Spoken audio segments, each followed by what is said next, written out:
घुंघराले बाल। राइना बचपन से ही खूब सुंदर थी। उसके लंबे लंबे घुंघराले बाल से हमेशा उसका चेहरा ढका रहता। अरे भूतनी बनकर घूमती रहती है, चल तेरे बाल कटवा दूं। अच्छा, क्यों भला? स्कूल में तो सारा वक्त बांधकर घूमना पड़ता था। अब तो मैं कॉलेज जाऊंगी और बाल खोलकर घूमूंगी। हाँ। अरे ये बाल देख रही है, ऐसे लगता है जैसे मधुमक्खी का छत्ता। खैर, घने घने घुंघराले बालों से राइना सुंदर तो लगती, लेकिन उसे संभालना उसके लिए बड़ा काम था। माँ, अरे माँ, शैम्पू खत्म हो गया है। इस बार वो वाला लाना ना, जो घुंघराले बालों को और बाउंसी बनाता है। माँ ले आना, हाँ जरूर से। कल मेरा कॉलेज का पहला दिन है। मैं चाहती हूँ सब मुझे देखकर जले। अगले दिन राइना कॉलेज पहुँचती है, जहाँ एक लड़का उसे छेड़ते हुए कहता है, अरे लगता है चाउमीन में सोया सॉस कुछ ज्यादा ही गिर गया। अरे मुझे तो चेहरा दिख ही नहीं रहा। लड़कियां भी राइना का मजाक उड़ाती है। अरे यार, ये कंगना की कॉपी करके कौन आया है? लोकल कंगना, और कौन? राइना को सभी पर गुस्सा आता है, लेकिन वो कुछ नहीं कहती। स्कूल में तो बाल बंधे ही रहते थे, लेकिन कॉलेज में राइना एक लड़की से कहती है, हाय, मेरा नाम राइना है, मुझे आर्ट्स डिपार्टमेंट में जाना है। कहाँ से है रास्ता?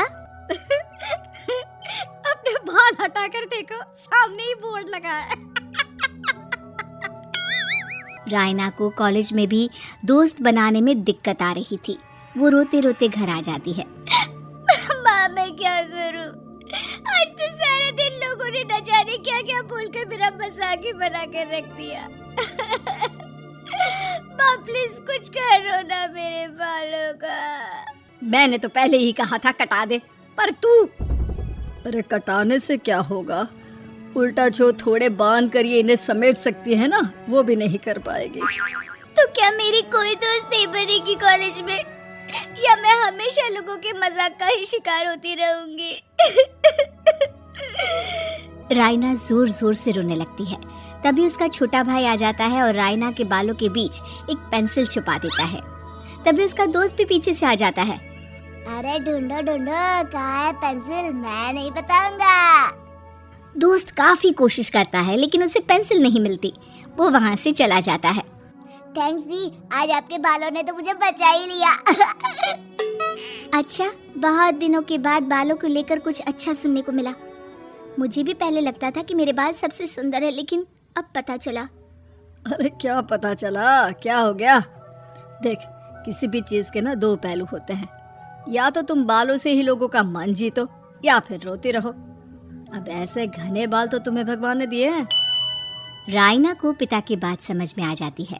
वो सोच लेती है कि जिन बालों के कारण वो कॉलेज में एक भी दोस्त नहीं बना पा रही है, उन्हीं बालों से वो दोस्तों की लाइन लगवा देगी। अगले दिन कॉलेज में डेस्क में राइना बालों को आगे कर लेती है और लोगों को लगता है कि राइना का चेहरा पीछे है, लेकिन राइना घने घुंघराले बालों को हटाकर हंसने लगती है। देखा मेरे बालों का कमाल? इससे मेरा चेहरा भी नहीं दिखता और मैं चलती क्लास में सो भी सकती हूँ। सभी राइना को देखकर हंसने लगते हैं। क्लास में परीक्षा चल रही होती है, तो राइना अपने बालों में चीटिंग के पेपर छुपा छुपा कर आसपास के बच्चों की मदद भी कर देती है, जिसके बाद से तो राइना क्लास की हीरोइन बन जाती है। वाह राइना, तेरे बाल तो बहुत कमाल के हैं। मैं तो इन्हीं के कारण पास हो गई। और पता है, मैं तो अपने काम का सामान राइना के बालों के बीच में ही फंसा देती हूँ। जैसे जैसे काम होता है वैसे वैसे इस्तेमाल करती हूँ। अब तो क्लास में हर कोई राइना के साथ बैठने की जिद करता। राइना में इसे लेकर घमंड आ जाता है। उसे लगता है कि वही क्लास की सबसे डिमांडिंग लड़की है। फिर एक दिन, मैं इस कॉलेज में नई नई आई हूँ, क्या आप मेरी दोस्त बनेंगी? मैं? ओह सॉरी, मैं इस क्लास की सबसे डिमांडिंग लड़की हूँ। हर कोई मेरे साथ ही रहना चाहता है। एक काम करो ना, वो पीछे की सीट दिख रही है, जाओ जाकर वहीं बैठ जाओ।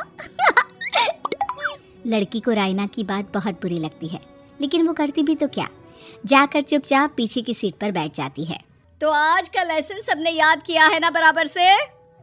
जितनी भी चीटिंग करने वाली लड़कियां थी, वो राइना के पीछे जाकर बैठ जाती है और जोर से चिल्लाती है, जी मैम, सब कुछ याद है, कहीं से भी पूछ लो, हम तो मास्टर हैं मास्टर। क्यों?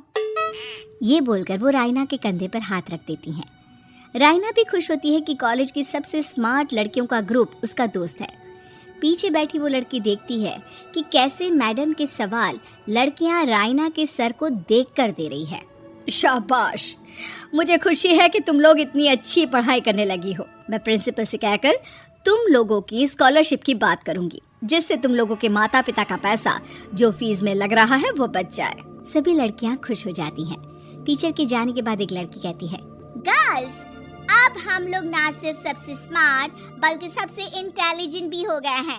इसी बात पर आने वाले संडे को मेरे घर पर पार्टी, सबको आना है, ओके?